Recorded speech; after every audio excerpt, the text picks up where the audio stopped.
Hey guys, Jai Hind. Welcome to Vani Academy's The Hindu Analysis. Vani Academy का मोटो है Aim for Excellence and today is 29th of Jan. Let's start. Topics जो हम आज cover करेंगे वो है coat of the day, उसके बाद इंपॉर्टेंट न्यूज़ एंड एडिटोरियल्स जो हम देखेंगे। एक एडिटोरियल है टेम्पर्ड ऑप्टिमिज्म जो पेज नंबर 6 के ऊपर है।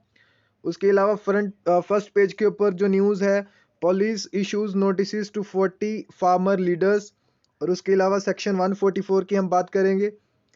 18 opposition parties to boycott president's address, जो प्रेसिडेंट एड्रेस करते हैं हम उसके बारे में देखेंगे और कब किया जाता है, कब वो करते हैं एड्रेस।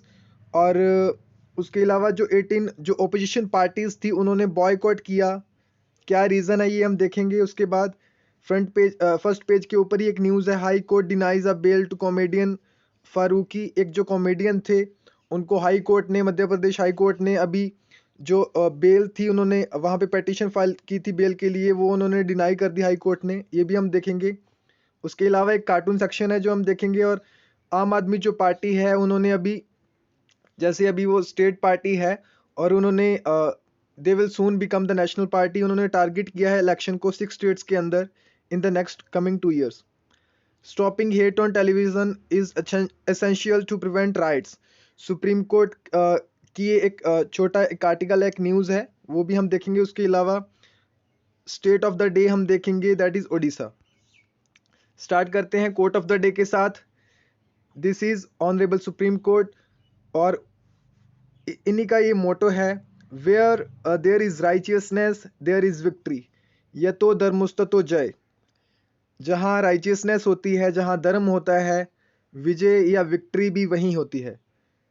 जो ट्रुथ के रास्ते पे चलते हैं, अगर हम सच्चाई के, ईमानदारी वाले रास्ते को अपनाएं, ज़रूर कई बार हमें मुश्किलों का सामना करना पड़ सकता है, लेकिन जो विजय होती है, जो विक्ट्री होती है, वो भी उसी की होती है जो राइचियसनेस या धर्म के पाथ को फॉलो करता है।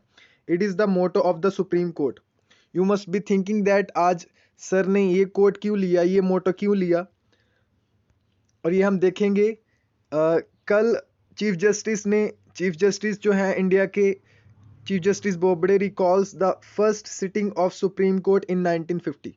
26 जनवरी 1950 को जब हमारा जो रिपब्लिक बना, हम सॉवरन हुए, हमने अपना जो कॉन्स्टिट्यूशन है उसे इन्फोर्स किया, उसके 2 दिन बाद यानी कि 28 जनवरी को जो सुप्रीम कोर्ट था, जो पहले फेडरल कोर्ट था, उसकी फर्स्ट सिटिंग हुई थी। 71 years ago, Supreme Court of India took its seat for the first time under a new constitution in the court chamber in Parliament House on January 28. Or today is the day when first sitting of the Supreme Court took place in 1950. In attendance was the Chief Justices of 13 High Courts, or a 6-judge bench sat that day. The Prime Minister Pandit Jawaharlal Nehru and ministers were there.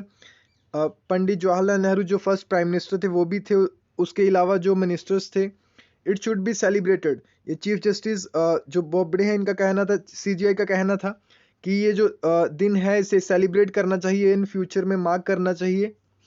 और 29 जैन 1950 जो the Hindu का जो addition था, उन्होंने एक column लिखा first page के ऊपर, जिसमें जो सीजीआई थे जस्टिस सर हरिलाल जैकी सुंदास कन्या, और उनके अलावा जो 13 हाई कोर्ट के जो सीजीआई चीफ जस्टिस थे, हाई कोर्ट्स के 13 चीफ जस्टिस थे हाई कोर्ट के, वो थे। और क्या इन्होंने आर्टिकल में लिखा था, सुप्रीम कोर्ट इनैगोरेटेड हेडिंग था। और उसके अलावा ये 6 जो जस्टिस थे सुप्रीम कोर्ट के, और उसके अलावा जो गेस्ट थे 13 हाई कोर्ट के, वहाँ के चीफ जस्टिस। और इन्होंने लिखा था jurisdiction over entire union, entire जो हमारा यूनियन है, हमारी जो कंट्री है, उसके ऊपर ज्यूरिसडिक्शन है सुप्रीम कोर्ट की। और उसके अलावा नीचे लिखा था गार्डियन ऑफ लिबर्टी। जैसे हमें पता है कि जो सुप्रीम कोर्ट है, जो सर्वोच्च न्यायालय है, that is the custodian and the guardian of the constitution of India. और यहाँ पे द हिंदू इन्होंने मेंशन किया था गार्डियन ऑफ लिबर्टी। और इसके अलावा जो फर्स्ट अटॉर्नी जनरल थे MC सेटलवर्ड, उन्होंने अपनी स्पीच में कहा, जो कि द हिंदू में कोट की गई थी, in building a nation alive to its national and international duties, Supreme Court will play a great and singular role and establish itself in the consciousness of the Indian people. Like all the human institutions, Supreme Court, we hope, will earn reverence through truth. सच्चाई के रास्ते पे चल के ये reverence को earn करेगा। ऐसा जो अटर्नी जनरल थे हमारे सबसे फर्स्ट, जो MC सेटलवर्ड, ये आपका एक फैक्ट भी हो गया प्रीलिम्स के रिलेटेड, लेकिन ये आपको प्रीलिम्स में इस तरह से नहीं पूछा जा सकता।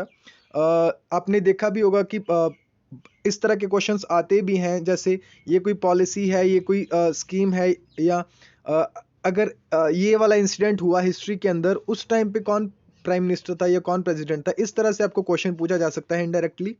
और ये आप याद रख सकते हो, जो हमारे फर्स्ट CGI थे और उसके अलावा जो हमारे फर्स्ट जो अटॉर्नी जनरल थे, इनके बारे में, और ये जो इन्होंने स्पीच दी थी, इन्होंने जो इनकी कोट की थी द हिंदू ने, ये स्पीच आप लिख सकते हो, और इस तरह के कोट्स आप मेंशन कर सकते हो जब आप अपने आंसर्स लिखते हो, और आपका जो आंसर है वो बहुत ही मैच्योर आंसर लगेगा। और ये आप याद रख सकते हो इस डे को, 29 जनवरी 1950 को, ये द हिंदू की जो न्यूज़पेपर है उसमें ये आया था।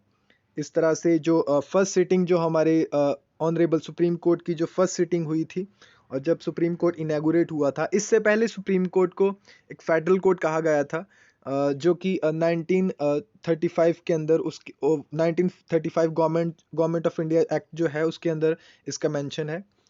चलिए स्टार्ट करते हैं इंपॉर्टेंट न्यूज़ एंड एडिटोरियल से।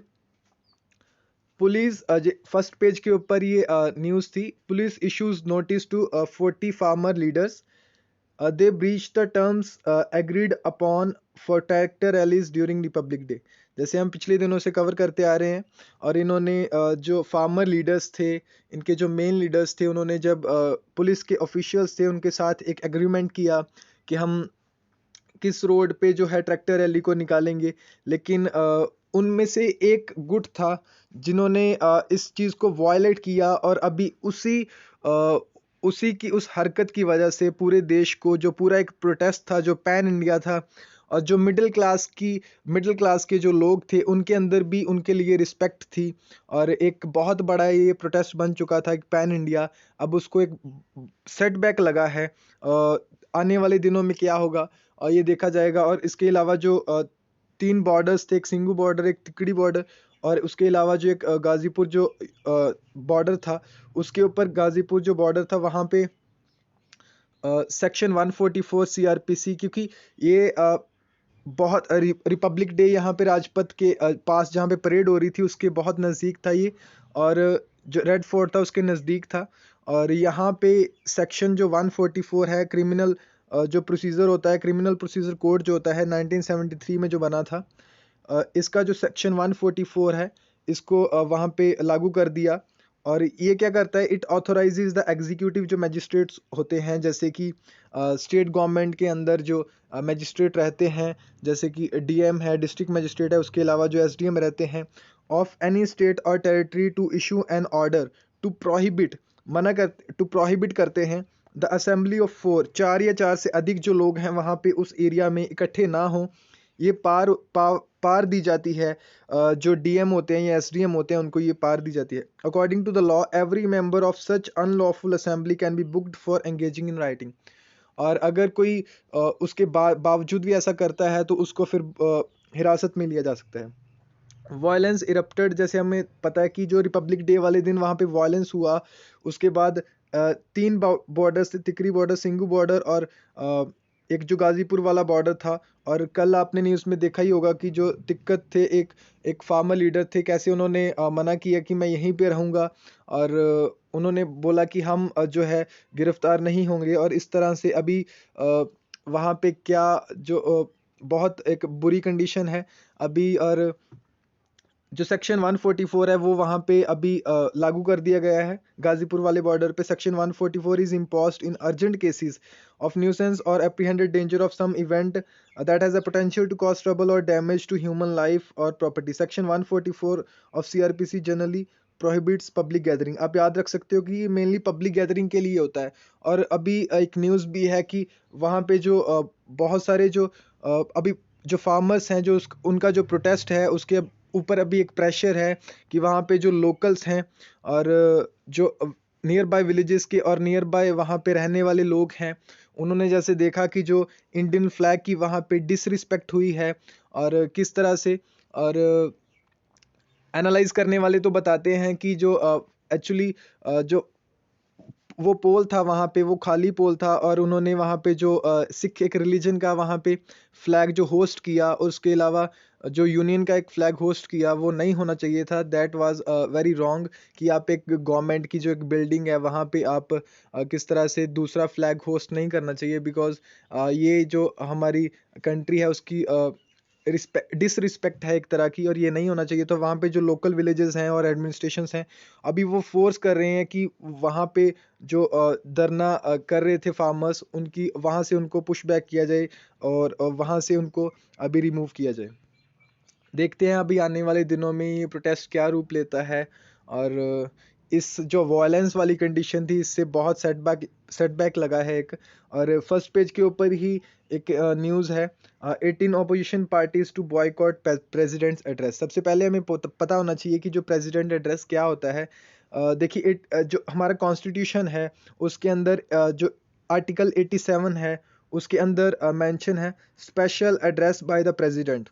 जब भी जनरल इलेक्शन जब भी होती हैं उसके बाद जो पहला एड्रेस करते हैं, पहले स्टार्ट होता है हाउस की जो मीटिंग स्टार्ट होती हैं उससे पहले जो प्रेसिडेंट है दोनों हाउसेस को एड्रेस करते हैं। और उसके अलावा जो हर साल फर्स्ट सेशन होता है उसमें वो एड्रेस करते हैं। जैसे अभी ये नया साल है, अभी जो बजट 1 फेब को अभी अनाउंस होगा और उसके आज से शुरू हैं। और जो वेरियस पार्टीज थी, जो ओपोजिशन पार्टीज थी, उन्होंने बॉयकॉट किया कि ये जो गवर्नमेंट है कैसे वो शॉक्ड है कि गवर्नमेंट की इनसेंसिटिविटी की वजह से और अनडेमोक्रेटिक जो एटीट्यूड है गवर्नमेंट का टुवर्ड्स द प्रोटेस्टिंग फार्मर्स, उसकी वजह से वो काफ़ी शॉक हैं और उन्होंने बॉयकॉट करने को बोला है। लेकिन उसी के बाद जो मिनिस्टर थे गवर्नमेंट की तरफ से जो मिनिस्टर थे उनकी एक स्टेटमेंट आई to desist from their proposed boycott. जो उन्होंने किया है उसे डिजिस्ट करें और रोक दें। और उसके अलावा जो बिजनेस एडवाइजरी कमेटी होती है उसमें, और जब भी वो वहाँ पे वो डिस्कशन करेंगे ये उन्होंने बोला था। और the joint statement noted that the 2 lakhs of farmers were peacefully protesting at the Delhi border for 64 days। 155 जैसे उनमें से अभी फार्मर्स की डेथ हो गई और कईयों ने उसमें से सुसाइड भी किया था। और जैसे वायलेंस वाले दिन भी एक जो एक जो प्रोटेस्टर था उनकी वहाँ पे हत्या हुई। बेसिकली उनको गोली लगी पुलिस की और उनकी डेथ हो गई। और लिव्स ब्रेविंग कोल्ड और रेन, बारिश के अंदर वो इतनी ठंड के अंदर वहाँ पे थे। और इस वजह से जो ऑपोजिशन पार्टीज थी उन्होंने गवर्नमेंट को अभी जो प्रेसिडेंट का जो एड्रेस होना था, बेसिकली एक रिचुअल है जिसमें गवर्नमेंट ने बजट अभी रिप्रेजेंट करना है, तो इससे पहले उन्होंने अभी बॉयकॉट करने को कहा था। और जो मिनिस्टर थे प्रहलाद जोशी, इन्होंने अभी मना किया कि आप ऐसा ना करें, हम जितना हो सके उसे डिस्कस करेंगे। और the government remains unmoved and has responded with water cannons. और जो अपोजिशन पार्टीज थी उनका कहना था कि गवर्नमेंट थी, उन्होंने पहले रिस्पांस नहीं किया और जब रिस्पांस किया तो वाटर कैनन्स के साथ, टीयर गैस के साथ, लाठी चार्ज के साथ उन्होंने रिस्पांस किया। तो इसके बारे में आप पढ़ सकते हो। इसमें से आपको जो प्रीलिम्स के रिलेटेड है आपको पता होना चाहिए जो प्रेसिडेंट एड्रेस है वो कहाँ पे मेंशन है, किस आर्टिकल में मेंशन है। आर्टिकल 87 जो है हमारा कॉन्स्टिट्यूशन का उसमें मेंशन है। और कौन कौन सी दो कंडीशंस है, जैसे 2 स्पेशल ओकेशंस होती हैं जहाँ पे वो प्रेसिडेंट है वो एड्रेस करते हैं, एक जॉइंट जो सिटिंग होती है उसको एड्रेस करते हैं। इसके बारे में आपको पता होना चाहिए। नेक्स्ट जो it was also on the first page, High Court denies bail to Faruqui. जो एक कॉमेडियन थे फारूकी, उन्होंने एक इंसिडेंट हुआ जिसमें उन्होंने इनडिसेंट रिमार्क जो दिए, जो हिंदू डाइटिस जो रहते हैं अपने शो के दौरान। एक स्टैंड अप कॉमेडियन है और उन्होंने अपने शो के दौरान वहाँ पे जब रिमार्क्स दिए और उसके बाद उनके ऊपर एफआईआर हुई और he was in the judicial remand, judicial custody में थे वो। और High Court noted that High Court noted to promote harmony is a constitutional duty. High Court ने बेसिकली उनकी जो बेल की डिमांड थी, पहले वो जो सेशन कोर्ट था वहाँ पे और जो मजिस्ट्रेट होते हैं वहाँ पे लोअर लेवल पे, उन्होंने उनकी जो बेल थी इसको रिजेक्ट किया। उसके बाद हाई कोर्ट जो थे उन्होंने उसको भी डिनाई कर दिया बेल को। उन्होंने ये बताया, ये स्टेट किया कि ensuring harmony is a constitutional duty. देखिए जब भी कोई एक जैसे एक कॉमेडियन है तो एक पब्लिक फिगर है एक तरह से, और इनको वहाँ पे लोगों को या जब ये एड्रेस करते हैं या कुछ भी अपना प्रोफेशन में अपना काम करते हैं तो इनको इन चीज़ों का बहुत ही ध्यान रखना चाहिए कि लोगों की जो भावनाएं हैं, जो आइदर जैसे फंडामेंटल राइट के अंदर इनको फ्रीडम ऑफ एक्सप्रेशन है लेकिन रीजनेबल रिस्ट्रिक्शंस भी हैं उसके साथ साथ। कैसे अपनी जो दोनों लो दो तरह के जो लोग होते हैं या अलग अलग तबके के जो लोग होते हैं, अलग अलग सोसाइटी, जैसे अलग अलग सोसाइटीज़ है हमारे इंडिया में, अलग अलग धर्म को फॉलो करने वाले हैं। तो इनको चाहिए था कि एक हारमोनी बना के रखी जाए वहाँ पे। और liberty of person has to be balanced with his duties toward other citizens. Justice Rohit Arya जो थे वहाँ पे इंदौर बेंच के हाई कोर्ट के, उन्होंने कहा सुप्रीम कोर्ट की रूलिंग के अंदर ये बात बोली गई थी, liberty of a person has to be balanced with his duties towards other citizens. जो दूसरे लोग हैं, अपनी लिबर्टी तो है, हाँ आपको आज़ादी है, आपको लिबर्टी है कुछ कहने की, कुछ बोलने की, लेकिन उसे बैलेंस करना चाहिए अपनी ड्यूटीज़ के साथ जो कि दूसरे जो सिटीजन्स हैं उनके लिए है। ये नहीं है कि आप अपना राइट फॉलो कर रहे हो और आप दूसरों के जो राइट्स हैं या दूसरों की जो भावनाएं हैं उनको ठेस पहुंचा रहे हो। आपको फंडामेंटल राइट्स तो दिए गए हैं कॉन्स्टिट्यूशन के द्वारा, उसके साथ जो फंडामेंटल ड्यूटीज़ भी हैं जो पार्ट 4 के अंदर हैं और आर्टिकल 51A के अंदर हैं, जो ड्यूटीज़ हैं 11 जो ड्यूटीज़ हैं उनके बारे में भी आपको पता होना चाहिए। आपको इसके रिलेटेड एग्ज़ाम में, आपको प्रीलिम्स में आपको इसके रिलेटेड क्वेश्चंस आ सकते हैं और अभी तक आए भी हैं। Tempered optimism, this is an editorial, page number 6 के ऊपर है ये। और even with declining infection rates public activity needs to be guided by caution. देखिए अभी जो पब्लिक जैसे अभी इंडिया के अंदर जैसे हम देख रहे हैं कि जो इन्फेक्शन के जो अभी रेट्स हैं, जो कोविड-19 का ये पीरियड था इसके अंदर जो अभी काफ़ी कम, बहुत रेट्स जो हैं डाउन गए हैं इन्फेक्शन के।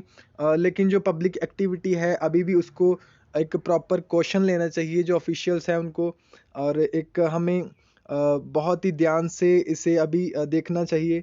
अ, जो पैंडेमिक हुआ इसकी वजह से जो बहुत सारी जो रिच कंट्रीज़ थी they were running out of vaccine, उनके पास वैक्सीन नहीं थी और experiencing a tide of new cases and deaths. जैसे आपको पता है कि यूएसए के अंदर सबसे ज़्यादा गंभीर सिचुएशन थी और जो बहुत सारी जो पुअर कंट्रीज़ होती हैं उनको तो वैक्सीन मिलती भी नहीं है।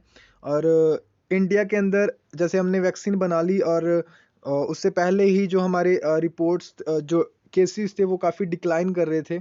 और इसके अलावा जो वैक्सीन हेजिटेंसी में be even wasting precious vials in some states, कुछ स्टेट्स के अंदर वैक्सीन जो हेजिटेंसी है, जैसे आपको पता होगा कि जब 16 जैन से ये वैक्सीनेशन प्रोग्राम हमारे कंट्री के अंदर स्टार्ट हुआ और उसके एक दो दिन बाद सबसे पहले वैक्सीन हेसिटेंसी की बात तब आई थी जब काफ़ी सारे डॉक्टर्स ने भी और काफ़ी सारे जो हेल्थ वर्कर्स थे उन्होंने भी थोड़ी हिचकिचाहट दिखाई कि हम वैक्सीन नहीं लेंगे, क्योंकि वैक्सीन हेजिटेंसी यानी कि या तो कई बार लोग अनअवेयर होते हैं उसके बारे में, या कई बार एक डर सोसाइटी में फैला होता है, एक अफवाह फैली होती है और उस वजह से जो लोग हैं वो हेजिटेंट रहते हैं और इसको हम वैक्सीन जो हेजिटेंसी बोलते हैं।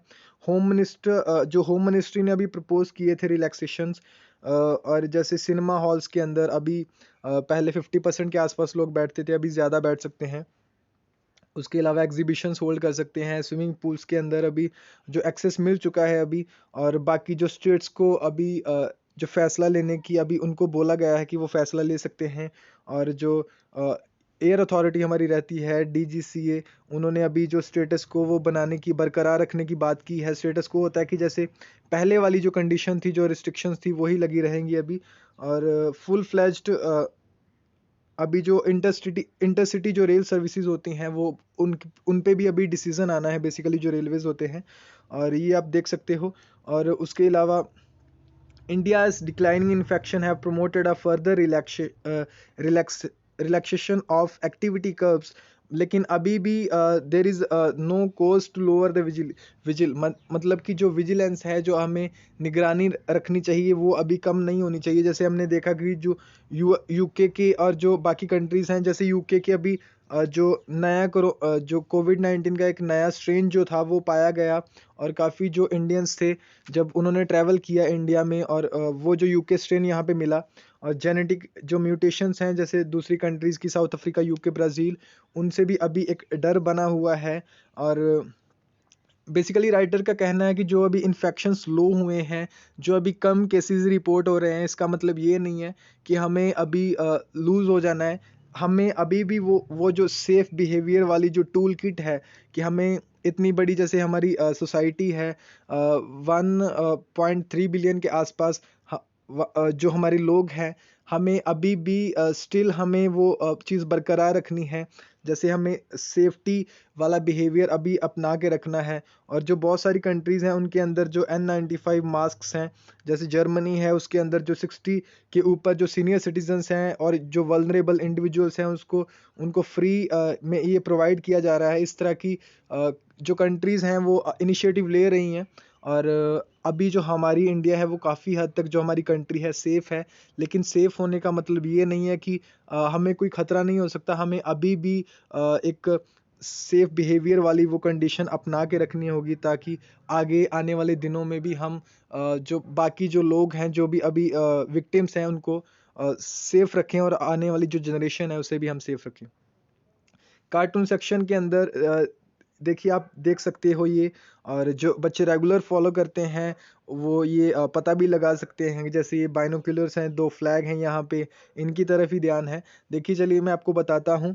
No matter how much you good deeds you do, they will be waiting for the chance to pick your mistakes and defame you. यानी कि जितना भी आप अच्छे काम करो सोसाइटी के अंदर, अगर आपका जैसे फार्मर प्रोटेस्ट की बात करें, और वो एक जैसे अभी उन्होंने 2-3 बहुत महीनों से वहाँ पे जब जब से वो दिल्ली में इकट्ठे हुए, और एक बहुत ही शांतिपूर्वक प्रोटेस्ट उनका रहा। लेकिन बाद में जैसे 26 जनवरी जो उन्होंने परेड का अनाउंस किया, ट्रैक्टर रैली का अनाउंस किया, उसमें से एक गुट ने एक जो गुट था फार्मर्स का, जो लीडर्स थे, उन्होंने एक साइड पे हो गए। जैसे जो फार्मर यूनियन के लीडर थे, उन्होंने बताया कि 99.9% जो फार्मर थे, बेसिकली बहुत सिर्फ एक गुट ने ऐसी हरकत की जिसकी वजह से पूरे अभी ग्रुप को एक डीफेम कर दिया गया उसको, जो मीडिया के द्वारा।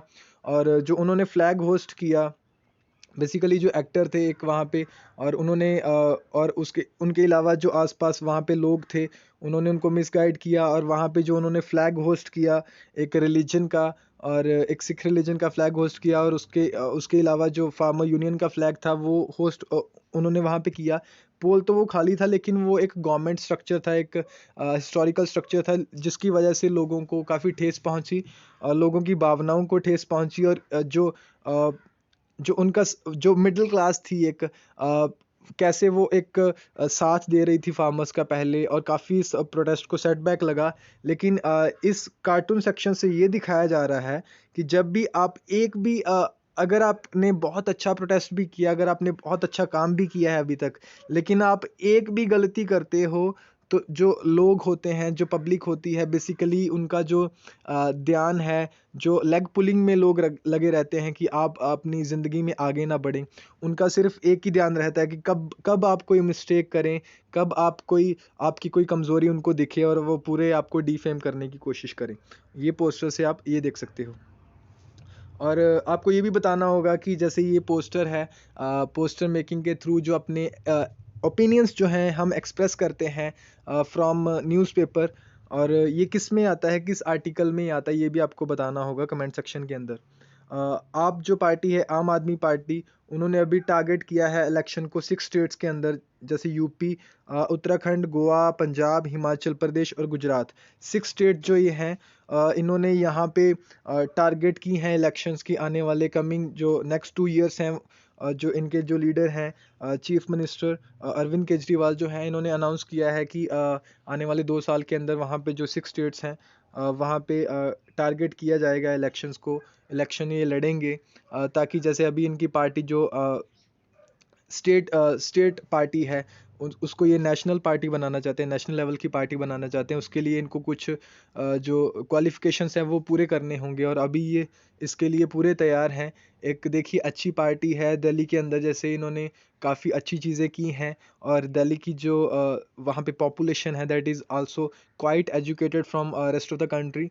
और जो बाकी जो स्टेट्स हैं उसके अलावा काफ़ी वहाँ पे लिटरेसी रेट भी है, और मेट्रोपॉलिटन सिटी है एक, और किस तरह से वहाँ पे इन्होंने एक अच्छा नाम कमाया है अपना, और इस तरह की पार्टी देश में भी हो, और वो भी एक बहुत बढ़िया बात है।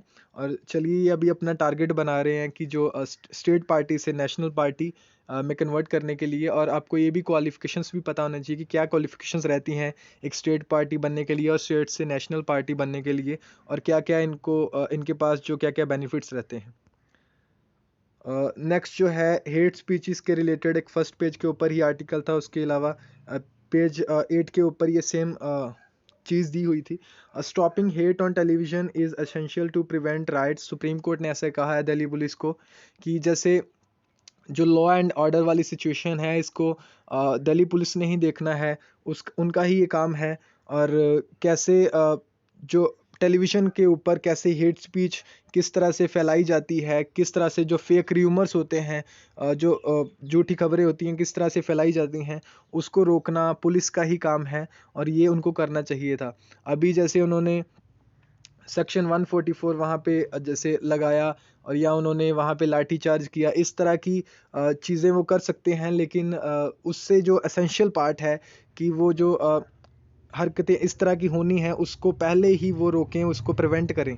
ये दिल्ली पुलिस का काम है, और सुप्रीम कोर्ट ने दिल्ली पुलिस को इसमें बोला था।